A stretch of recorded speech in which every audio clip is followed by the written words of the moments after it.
Hello बच्चे लोगों, क्या हाल चाल, कैसे हैं आप सभी। तो आई होप सब स्वस्थ होंगे, मस्त होंगे और जबरदस्त होंगे। तो चलिए आज की क्लास स्टार्ट करते हैं। आज हम लोग पढ़ने वाले हैं फोकस दूरी और वक्रता त्रिज्या में संबंध। बहुत इंपॉर्टेंट डेरिवेशन है, एग्जाम में आपके आ सकता है। तो ठीक है, तो फोकस दूरी एवं, बहुत आसान है, फोकस दूरी एवं वक्रता त्रिज्या में संबंध। वक्रता त्रिज्या में संबंध, फोकस दूरी एवं वक्रता त्रिज्या में संबंध। देखिए, हम एक अवतल दर्पण लेकर के भी प्रूव कर सकते हैं और एक उत्तल दर्पण लेकर के भी प्रूव कर सकते हैं। दोनों से प्रूव हो सकता है, कोई दिक्कत की बात नहीं है। तो कोई एक मैं ले लेता हूं और एक का मेरा डायग्राम बनाकर आपको गाइड कर दूंगा। आप घर पे कोशिश करिएगा, उसके लिए होमवर्क ले लीजिएगा। ठीक है, चलिए पहले मैं कर देता हूं। एग्जाम में कोई एक ही कर रहा है, लिख के आ गया अवतल दर्पण की या उत्तल दर्पण की, वैसे लिख के कभी नहीं आता है। तो ठीक है, अगर मान लो आ गया तो, अदरवाइज आप कोई भी एक कर दीजिए, कोई दिक्कत की बात नहीं है। चलो मैं ले लेता हूं अवतल दर्पण। ये एक अवतल दर्पण है, मुझे इसकी फोकस दूरी वक्रता त्रिज्या में संबंध निकालना है। ठीक है, तो ये हो गई इसकी मुख्य अक्ष। ठीक, अब आप भी जानते हो कि सर अगर इस पर हम कोई समांतर प्रकाश किरण आपतित कराएंगे, तो आप पिछली क्लास में पढ़ा था, तो वो जाएगी इसके फोकस से हो करके। क्यों भाई, ये सब पिछली क्लास डिस्कस हो चुकी है। और यहां पर कहीं होगा इसका वक्रता केंद्र, विच इज सी, है ना। अब बचपन में हम लोगों ने पढ़ा है, पिछली क्लास में, पिछली क्लास बचपन था तुम लोगों का, हाँ बचपन ही रहा होगा, कि जितने कोण पर आपतित होती है उतने कोण पर परावर्तित हो जाती है। तो आपतन कोण, अभिलंब है ना ये, आपतन कोण परावर्तन कोण दोनों बराबर होगा। ठीक है, तो अच्छा लग रहा है। अच्छा मुझे एक बात बताओ, बचपन में एक ये पढ़ा होगा प्रमेय कि अगर दो किरणें समांतर एक दूसरे को काट रही हैं तो एकांतर कोण आपस में बराबर होते हैं, पढ़ा है बचपन में। तो अगर घूर घूर के गौर से देखो तो ये दोनों समांतर रेखाएं हैं और इसको ये रेखा ऐसे काट रही है, तो ये कोण और ये कोण आपस में बराबर हो जाएंगे, है ना। हाँ सर, बात तो सही कही आपने। और अगर इस पूरे कोण की बात करूं तो पूरा कोण है 2 थीटा, तो ये रेखा भी तो ऐसे काट रही है, तो अगर ये 2 थीटा हो गया तो ये भी कितना हो जाएगा, 2 थीटा ही हो जाएगा। हाँ सर, बात तो ये भी सही कही आपने। और अगर मैं इस पे एक अभिलंब डाल दूं ऐसे, ये पॉइंट तो पी है ही आपका, इसको मैं एम कह दे रहा हूं। ठीक, और जहां पे आप थी इसको मैं ए कह दे रहा हूं।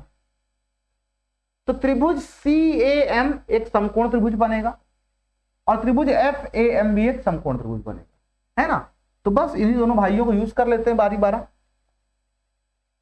1 by 1।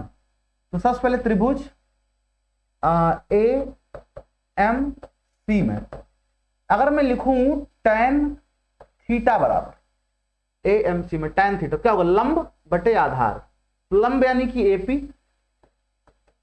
बटे आधार यानी कि सॉरी एम और सी एम, एपी नहीं एम, आधार यानी कि सी। ठीक है, अच्छा मैं एम को मान लेता हूं कि इसकी हाइट कितनी h है। चलो एक मिनट के लिए,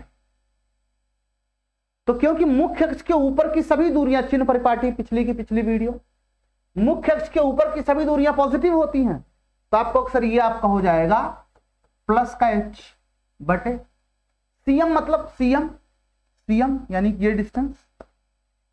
एक बात और ध्यान रखिएगा आप लोग, हम लोग जो दर्पण आपके सिलेबस में है, वो दर्पण जो है वो छोटे द्वारक का दर्पण है, छोटे द्वारक का।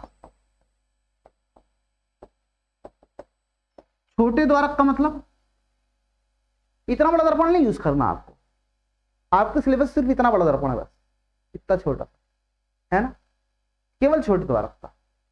क्योंकि जब छोटे द्वारक का दर्पण यूज करेंगे तो ये कोण बहुत छोटा हो जाएगा।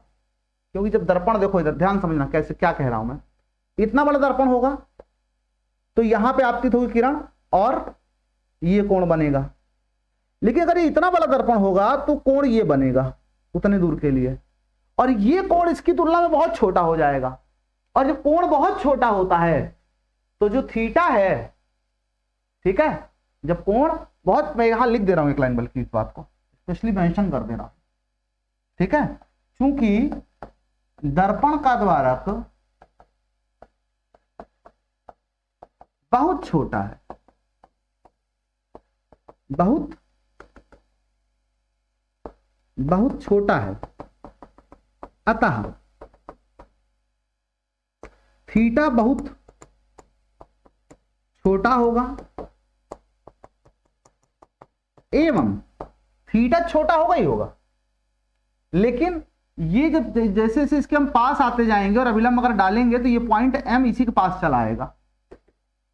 जब आप यहां पे देखो दिखा रहा हूं, इतना बड़ा अगर ये है तो अभिलंब यहां डालोगे तो ये पॉइंट बहुत दूर है एक दूसरे के, लेकिन अगर अभिलंब आप यहां से डालोगे तो ये पॉइंट इसके करीब आ गया, आप अभिलंब यहां से डालोगे तो पॉइंट इसके और करीब आ गया, जब और छोटा दर्पण कर दोगे तो ये पॉइंट इसके बहुत करीब हो जाए, है ना। एवं M तथा P अत्यंत अत्यंत निकट होंगे, है ना, ये दोनों पॉइंट एक दूसरे के बहुत पास होंगे। तो इससे होगा क्या, इससे होगा ये कि हम लोग अतः tan थीटा को सिर्फ थीटा लिख सकते हैं, और AM बोले तो प्लस एच, और CM बोले तो CM कहो या CP कहो, है ना। ये वक्रता त्रिज्या हो जाएगी माइनस का R। क्यों भाई, सही है, वक्रता त्रिज्या माइनस R ही होगी इधर, ठीक, क्योंकि लेफ्ट हैंड साइड मेजर की गई है, ठीक, तो माइनस का। Okay sir, okay sir, okay sir, okay sir. फिर सर तथा तथा त्रिभुज AMF में tan 2 थीटा बराबर क्या लिखेंगे आप, tan 2 थीटा लंब AM upon Aadhaar FM, AM upon FM।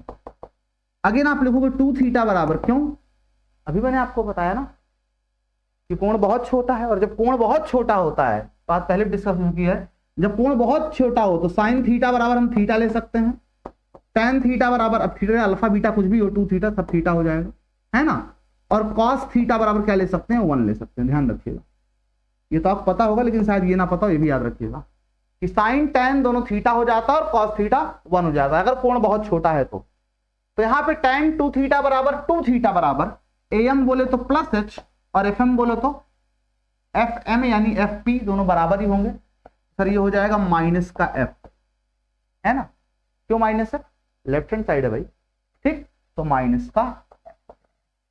अच्छा थीटा का मान यहां से रखो H अपॉन R, तो 2 into H upon R minus का बराबर H अपॉन माइनस का F, तो H से H कैंसिल हो गया, तो 1 अपॉन माइनस माइनस कैंसिल हो गया, तो 1 अपॉन F को पलटेंगे तो ये आ जाएगा F बराबर R बाई।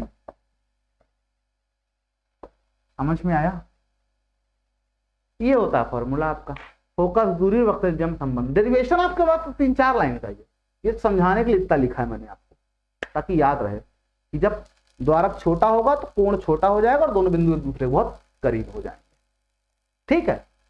ओके सर, अगर यही आपसे कोई कहता कि उत्तल दर्पण के लिए प्रूफ क्या करोगे आप, सेम ऐसे आप बनाओगे उत्तल दर्पण, मैं डायग्राम बना दे रहा हूँ, डेरिवेशन आपके लिए होमवर्क दे रहा हूँ, और जिसको नहीं हो पाएगा वो आप TOC लर्निंग ऐप डाउनलोड कर लीजिएगा, ठीक है। और यहाँ पे जो भी मैं पढ़ाता हूँ उसकी पूरी मैंने बुक बनवाई है, सेम टू सेम मेरी भाषा में, ठीक है। इस बुक में पूरा इसका नोट्स फ्री है इस ऐप पर, ठीक है, तो आप वहां से इसका फ्री में नोट्स देख सकते हैं, जहां भी इश्यू आए उससे सहायता ले सकते हैं, ठीक। तो आप कहोगे सर समांतर किरण मैंने आपकी कराई, करा दी सर, फिर सर ये ऐसे चली गई सर, ये ऐसे मिल गई सर, इधर इस पॉइंट पे C हो गया, F हो गया, और यहां सर अभिलंब कीजिए तो आप एक, ये क्या हो गया, दिस इज C। अब जितने कोण पे आई है उतने कोण पे चली जाएगी, सबको पता है सर शीर्षक मुख कोण बराबर होते हैं, तो ये कोण थीटा हो जाएगा, है ना। और ये पूरा कोण इधर से अगर आप देखेंगे तो ये कोण थीटा है, तो ये यहाँ पे आ रहा है और यहाँ पे थीटा हो गया, और ये वाला अगर आप देखिए तो आपको ये कोण भी मिलने वाला है, कहाँ गए हो जी, ये है, कट कर रहा है, क्या कर रहा हूँ मैं, अभी मेरे दिमाग खराब हो जाता है, इतना थीटा उड़ा क्यों मानना है। देखो मेरे को याद उत्तर रहता नहीं, मैं साफ बताऊं, मैं ही तब ज्योमेट्री लगा लेता हूँ। तो ये दोनों समांतर रेखाएं ऐसे काट रही है, तो अगर ये थीटा तो ये भी थीटा, इतनी मेहनत कर रहा हूँ बताओ मैं। और अगर ये पूरा 2 थीटा तो ये पूरा 2 थीटा, ये वाला प्रमेय लगेगा यहाँ पे, ऐसे काट रही है। तो अगर ये थीटा संगत कोण तो ये भी थीटा है ना, ध्यान से देखिए, ऐसे काट रही है थीटा, ये भी थीटा, और पूरा 2 थीटा, ये पूरा 2 थीटा, सेम वैसे ही है। ठीक है, अब आप समझ गए होंगे, ये प्लस एच हो जाएगा, इधर का ये प्लस एफ हो जाएगा, इधर का ये प्लस आर हो जाएगा, और बस एक बार ये त्रिभुज एक बार ये त्रिभुज सॉल्व कर डालिए। ठीक है, देखिए इसीलिए कहता हूं ना, सीखने पे जोर दिए, रटने पे नहीं। सीखे रहेंगे तो आप थोड़ा फंस सकते हैं कभी, लेकिन फिर तुरंत शॉर्ट, अच्छा यहाँ पे ऐसे गलती हो रही थी, रटे रहोगे और स्टेप भूल गए तो जीवन में कुछ नहीं कर सकते आगे तक। इसलिए कहता हूं डेरिवेशन रटने की चीज नहीं है, ये सब सीखने की। ठीक, चलिए फिर हो गया संबंध एफ और आर में। ऐसे देखो 8-10 मिनट हम लोग कैसे एक एक टॉपिक पूरा क्लियर करते चले जा रहे हैं। आपके इस चैप्टर का लगभग एक और वीडियो आएगी, आपका पूरा खत्म हो जाएगा ये, मतलब चैप्टर नहीं, गोली दर्पण समाप्त हो जाएगा। फिर हम लोग चलेंगे आगे इसके नेक्स्ट पार्ट, ठीक है, जिसमें हम लोग अपवर्तन पढ़ेंगे। ठीक, तब तक के लिए सभी को bye bye and stay tuned, मिलते हैं नेक्स्ट वीडियो।